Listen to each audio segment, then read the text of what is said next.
বিষয়ে আমরা কথা বলতে গেলেও আমাদের ঘরে যাই পর্যন্ত আমাদের আঘাত করতো।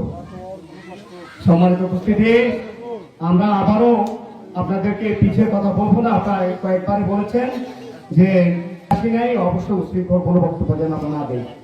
আমি সেই দৃষ্টিকোণ থেকে ওইদিকে যাব না। আজকে আমরা এখানে কর্মী সভার একটা আয়োজন করেছি। এটা আসলে আমার বিশেষ একটা আবেগ ছিল যে আমি চাইবো যে আমার এই পাটোয়ার গ্রামটা আসলে একটু সুন্দর এবং পরিপূর্ণতা, সুন্দর এবং ভালোবাসা বন্ধনের একটা পরিবার হোক।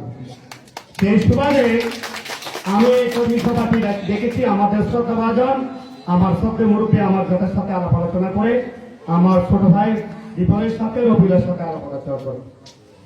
আসলে পাটোয়ার গ্রামে কর্মীর অবস্থা অনেকটা খারাপ, নেতার অবস্থা অনেক ভালো।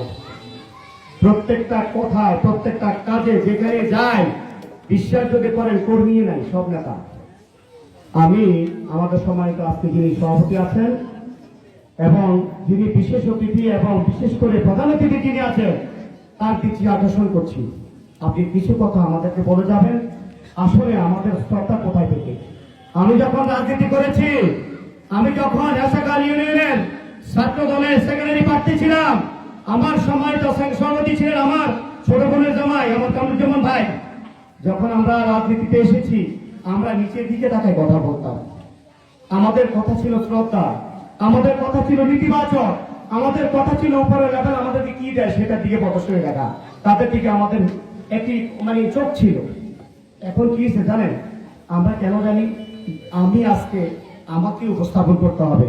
তার আগে কে যাবে, কে কাকে পরিচয় দিবে, কে লিডার হবে, কে নেতা হবে, আমাদের মধ্যে হয়ে গেছে। আমি সম্মানিত আমাদের যিনি প্রধান অতিথি আছেন আমাদের চোখের মণি, আমি যার কাছ থেকে কি বলবো আপনাদেরকে, আমি ছোট্ট ছোট্ট ছোট্ট ছোট্ট একটা শিশু থেকে আজকে এখানে পাগল যেখানে এসেছি, যার অবদান আমার ছোট ভাই, তার কাছ থেকে আমার বিনীত একটা আহ্বান থাকবে। আপনি দয়া করে আমাদের মধ্যে যে একটা ভ্রাতৃত্ববোধ, যে একটা ভালোবাসার বন্ধন, যে মহাব্বত, একে অপরের যে শ্রদ্ধাশীল, এটা আপনি শিখিয়ে দিয়ে যাবেন। কারণ রাজনীতি করতে হলে মানতে হবে, রাজনীতি করতে হলে আমাকে একজনকে সামনের দিকে যে মনে থাকবে তাকে শ্রদ্ধা দিয়ে কথা বলতে হবে। এখন আমাদের মধ্যে এমন হয়ে গেছে, আরে উনি কে, ওনাকে দেখার সময় কোথায়, আর উনি তো বিদেশ থেকে আসছে, উনি তো বাইরে থেকে আসছে, ওনাকে অশ্রদ্ধা করা কেন? কেন আমাদের মধ্যে কেন এমন এত অসম্মানী? আমাদের বিএনপি তো কখনো অশ্রদ্ধা শেখায় নাই। আমি দেখেছি অতীতে যারা রাজনীতি করেছেন প্রত্যেকটি মানুষ এখনো পর্যন্ত যারা ওনার শ্রেণীর একটু বড় ওনাকে চেয়ার ছাড়ে উনি সরে দেন। আর আজকের দিনে আমি দেখতে পাচ্ছি আরে আপনি সরে দাঁড়ান, আমি আগে যাই বসি। তো দয়া করে আমি আপনাদেরকে বিনীত আহ্বান জানাবো, যারা আমাদের পরে যারা কথা বলবেন, বিশেষ করে আমাদের আজকে প্রধান অতিথি, উনি আমাদেরকে একটি মহাব্বতের বন্ধনে শ্রদ্ধা কি জিনিস, ভালোবাসা কি জিনিস, কে কাকে সম্মান দিয়ে কথা বলবে, কার নেতৃত্বে কাজ করবে, কিভাবে করলে আমাদের আগামী দিনের ভবিষ্যৎ সুন্দর হবে, আপনি একটু দিক নির্দেশনা দিয়ে যাবেন। আমি সম্মানিত আমার জেলা সাহেব, আমার নানা, ওনার দৃষ্টি আকর্ষণ করব।